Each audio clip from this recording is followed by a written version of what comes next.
This clip is brought to you by SaveWithConrad.com.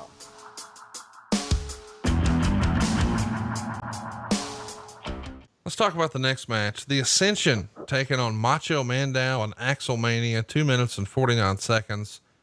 Meltzer would say Axel went full on Hogan, wearing a Hogan red and yellow outfit, the do-rag, the bleached Fu Manchu. He does all the Hogan stuff, complete with the leg drop on Connor, but Victor makes the save. Mandow goes to the top rope for the elbow, but Connor shoves him off, and the Ascension hit the fall of man and pin him. And the announcers act like it's a blow off for the Mega Powers, or the Meta Powers rather. And Sandow and Axel team is going bye-bye, but they were still together at the SmackDown tapings. Half a star. Lot to unpack here because all these guys are now no longer with WWE. The Ascension, we've sort of talked about them a little bit before. Very capable performers. They had really good matches in NXT, but when they get to the main roster, very quickly, the announcers position them as something akin to cosplay road warriors. It's just the kiss of death and not fair to the guys. Would you agree? Yes. And Fit Finley used to say this, and he and I would, talk about it all the time. Why would you take any character that is on our show that the company professes to being the number one wrestling company or the number one sports entertainment company in the entire world, and put them on our TV show with valuable TV time and bury them, have the announcers bury them, how do we make them look bad on our own show? What is the sense to all that? What could the mentality possibly to be to get guys out there, and other than enhance them in every way possible, get them out there and make clowns out of them? And it happens all the time. Is it a Vince call? Sure. Everything character-wise passes by the big chair on, if it's the last place they go, it goes by the big chair for approval. Make no mistake. Characters, angles, you name it. It's just, it's a little bit of a head scratcher. So we've covered the Ascension. Let's talk about the Meta Powers here with Macho Mandow and Axelmania. I know this is quote unquote silly, but that's the idea, that it's supposed to be fun. And Dusty once did a shoot interview where he talked about putting together a wrestling card, and he sort of drew comparisons to the circus. And he said, yeah, you need the lion tamers, you need the trapeze artists, but you need the clowns too. And the idea is there's something for everybody. Maybe that segment wasn't for you, but stay tuned. It's coming. I loved the pairing. I think Damian Sandow, when he was doing the stuff with The Miz and he was the stunt double, was tremendous. I enjoyed this, but for whatever reason, it doesn't feel like the WWE wants to get behind it. What'd you think of it? Did you think it was too silly? And, what can you tell us about why WWE sort of wanted to move away from it?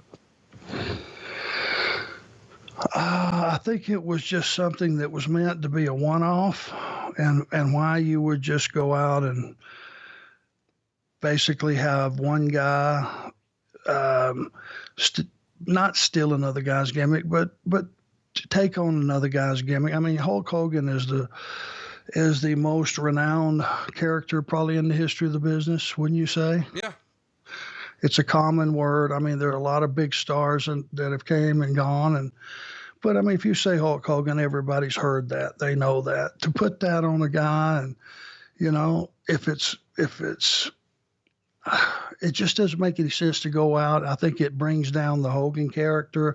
And if you do just a one-off or two, and then, you squash those characters and you beat them, the second you beat them, all the fun goes out of the Miz Dow and Axel characters, doesn't it? Yeah. So, I mean, not that I'm saying you need to beat the Ascension again, because God knows those guys got beat enough. And the second you walked them in the door and said Road Warriors, and in any comparison, you just buried those guys. They can't live up to that, nor they should be expected to. So, I mean, it's just, it's just throwing things out there without thinking them through. Curtis Axel's dad for God's sakes, was Mr. Perfect Kurt Hennig, who was as good a performer as ever graced this industry. He was as good and as creative and as ahead of his time as anybody ever has been. For Joe to not be able to go out on TV his first time and say, hey, I'm not my dad, I'm Joe, but my dad was Kurt Hennig. Very proud of that fact, and I'm going to try to do everything I can to make him proud of me and excel in this business. My granddad was also, and fill in the name for me here. Larry the Axe Hennig. Yes, Larry the Axe Hennig. Sorry, I had a brain fart. No disrespect to the Axe. But his lineage was huge in this industry. Why he wasn't able to take advantage of that, and you just go that way.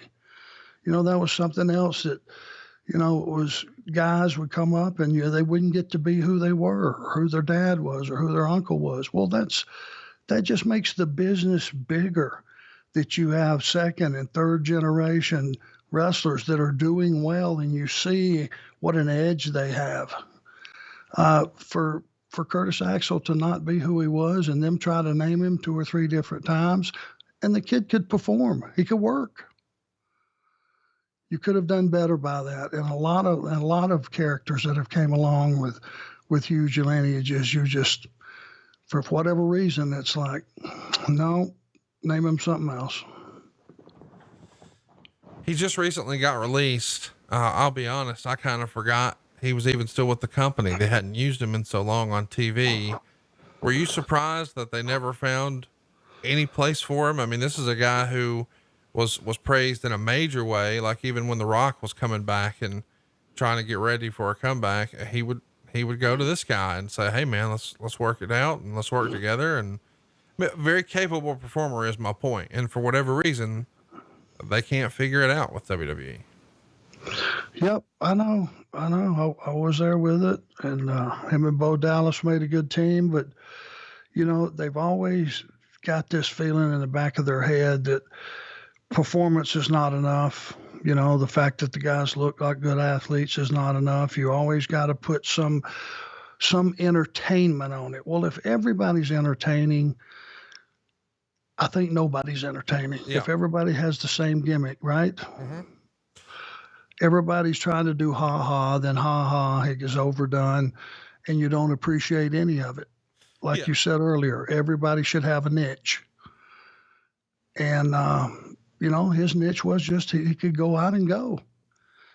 The point you're trying to make about if everybody's entertaining, then nobody's entertaining is, if what makes a guy special is his comedy, but every match has comedy, well, he's not so special anymore. And the first time I heard that comparison in wrestling was a Jim Cornette quote when he said, if you got a locker room full of 7-footers, you ain't got no giants. The idea being you've got to have smaller guys to really emphasize how big this guy really is. But if everybody's that size, well, they all look the same and nobody's a giant. Exactly. Hey, it's Conrad Thompson. Thanks for checking out the podcast here on YouTube. Be sure to hit the subscribe button and the notifications bell so you get a notice anytime we upload some new content. And go save yourself some money right now. If you're in a 30-year loan or you have credit card debt, it's not a matter of if I can save you money. It's a matter of how much. Find out right now for free at SaveWithConrad.com.